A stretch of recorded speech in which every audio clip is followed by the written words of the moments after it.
Hyderabad air India ప్రమాద ఘటనకి సంబంధించి KA Paul మీడియాతో మాట్లాడుతున్నారు. ఇప్పుడు లైవ్ లో చూద్దాం. ప్రాపర్ కోఆర్డినేషన్ ఉండాలి, ప్రాపర్ అడ్మినిస్ట్రేషన్ ఉండాలి, ఎక్స్పీరియన్స్డ్ లీడర్స్ ఉండాలి. ఏది ఒకటి మిస్ అయినా ఇప్పుడు అహ్మదాబాద్లో మిస్ అయినట్టు చెడ్డ పేరు ఎవరికి?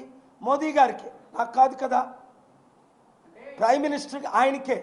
సో రామ్మోహన్ నాయుడు లాంటి యంగ్ ఇమెచ్యూర్డ్ కి ఇంత పెద్ద పదవి కాంప్లికేటెడ్ ఇవ్వచ్చా? అలా కాదు. చంద్రబాబు నాయుడు గురించి మాట్లాడడానికి ఇది సమయం కాదు. ఇది ప్రైమ్ మినిస్టర్ రెస్పాన్సిబుల్, అలాగే aviation minister responsible. Chandrababu Naidu prime minister ఏం మాట్లాడుకుంటారో అది వాళ్ళ ఇష్టం. రామ్మోహన్ నాయుడు మాత్రం తక్షణమే రాజీనామా చేయాలి. 75 సంవత్సరాలు వయసు వచ్చిన చంద్రబాబు నాయుడు రాష్ట్రాన్ని నడపగలుగుతున్నాడా? లేదు. 75 సంవత్సరాలు వయసున్న మోదీ గారు దేశాన్ని నడపగలరా? లేదు.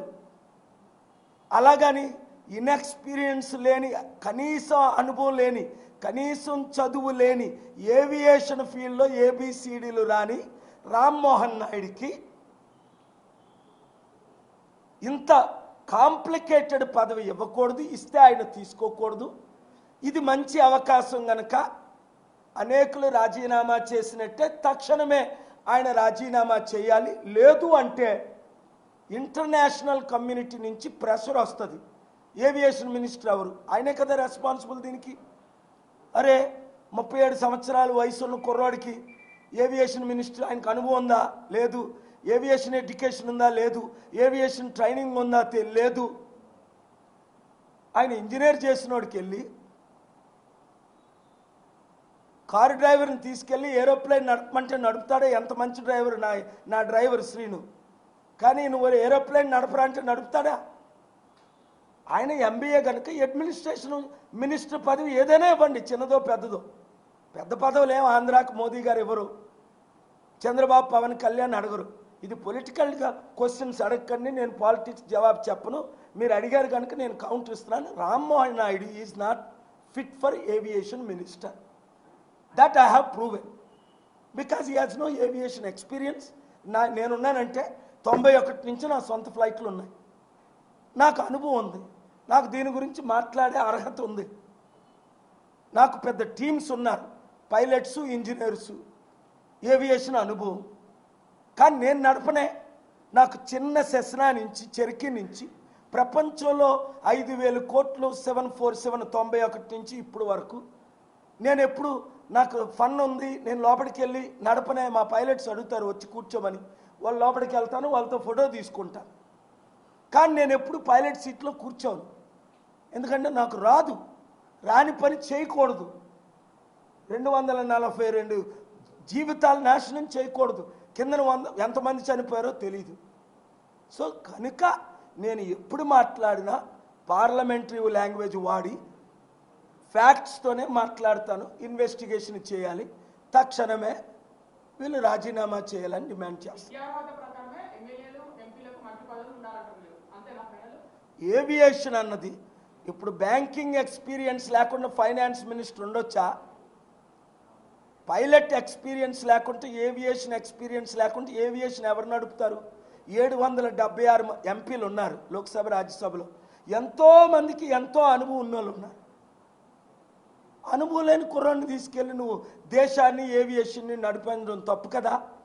ఆయన తీసుకోవడం తప్పు కదా? చంద్రబాబు నాయుడు యాక్సెప్ట్ చేయడం తప్పు కదా? ఈ ప్రశ్నలు నేను అడుగుతుంది కరెక్టా కాదా? ఇప్పుడెందుకు అడుగుతున్నాను? ఇలాంటి యాక్సిడెంట్ ఇంకోటి జరగకూడదని. ఎందుకు ఇన్వెస్టిగేషన్ చేయమంటున్నాను? ఇలాగే ఇంకొకరి ప్రాణాలు పోకూడదని. ఇప్పుడే ఎందుకు అంటున్నాను? ఇప్పుడైతేనే మీడియా దీన్ని ప్రజల వద్దకు తీసుకెళ్తుందని. చిత్తశుద్ధి ఉన్న మీడియా అంతా ఈ విషయం చర్చిస్తారు, డిబేట్ చేస్తారు, దేశాన్ని కాపాడుతారు. అమ్ముడుపోయిన మీడియా, బానిసలైన మీడియా, తొత్తులైన మీడియా ఇలాంటి విషయాలు మాట్లాడరు. ప్రవీణ్ పగడాల ఎలాగెళ్ళాడు, ఆడు ఎక్కడెళ్ళాడు, ఆడు ఎలా తాగాడు, అవి మాట్లాడతారు. Unnecessary subject.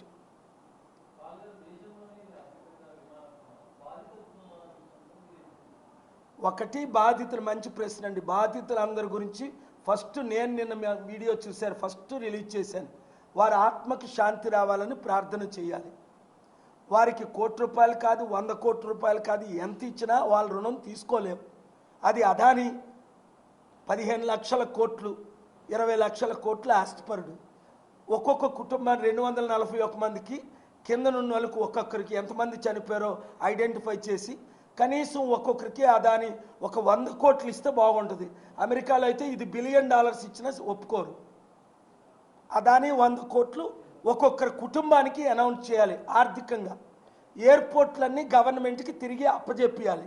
2, ప్రైవేట్ వాళ్ళు గవర్నమెంట్ ఎయిర్పోర్ట్లని ప్రైవేట్ పేరుని ప్రైవేటైజేషన్ చేయకుండా ఆపియాలి.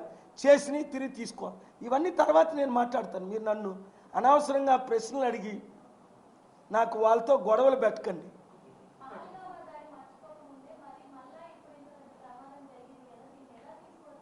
నేను నిన్నే వీడియో రిలీజ్ చేశానమ్మా, క్లియర్గా ఇది 3 రకాల యాంగిల్లో ఇన్వెస్టిగేట్ చేయాలి అని. ఇది ఒక టెర్రరిస్ట్ అటాకా? Question mark. You don't know questions.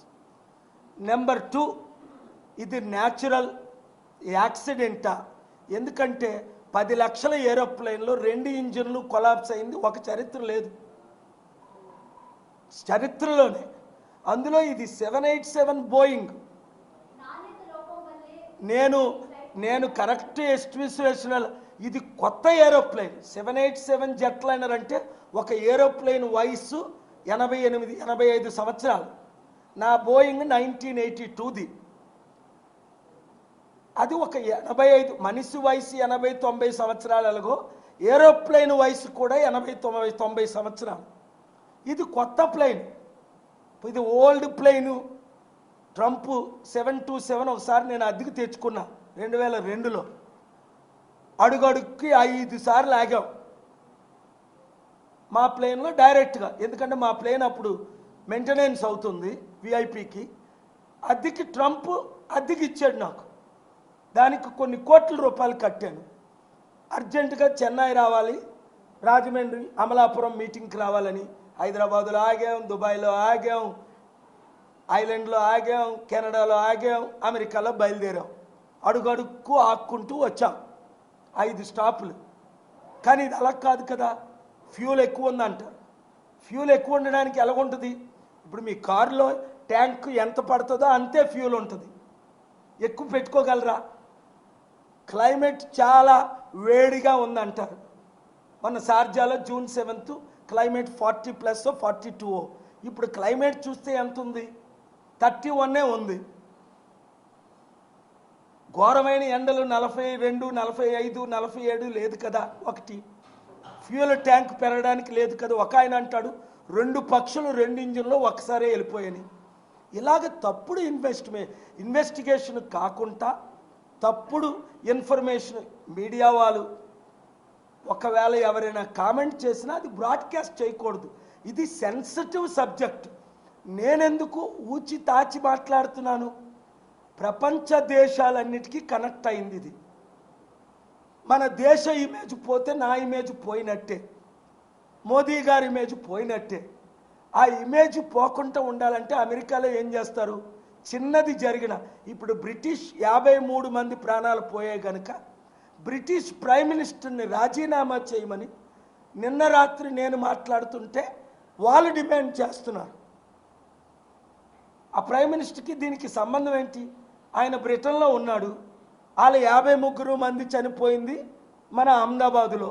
ఆయన్ని రిజైన్ చేయమండం ఏంటి? కానీ ఆ దేశం ఒప్పుకోరు. ఈ ఇన్వెస్టిగేషన్ చాలా దూరం అవ్వకముందే మన దేశ ఇమేజ్ కాపాడడానికి ఇప్పుడు మోదీ గారిని నేను రాజీనామా చేస్తున్నాను, లాల్ బహదూర్ శాస్త్రి లాగా 3 సార్లు నెహ్రూలాగా ఆయన ప్రైమ్ మినిస్టర్ అయ్యారు కదా. ఈ దేశంలోనే ఒక నెహ్రూ గారు, మోదీ గారే 3 సార్లు ప్రైమ్ మినిస్టర్. ఇంకా 4వసారి నేను ప్రైమ్ మినిస్టర్ అవ్వాలి 80 సంవత్సరాల్లో అనేకంటే ఇది మంచి అవకాశం నాకు రాజీనామా చేయడం అంటే ఆయన ఒక గాంధీ అయిపోతాడేమో, లేదు నేను పట్టించుకోను అంటే ఆయనకి నష్టం. రెండోది, ఏవియేషన్ మినిస్టరే ముఖ్యం ఇక్కడ. మరలా చెప్తున్నాను, ఎందుకంటే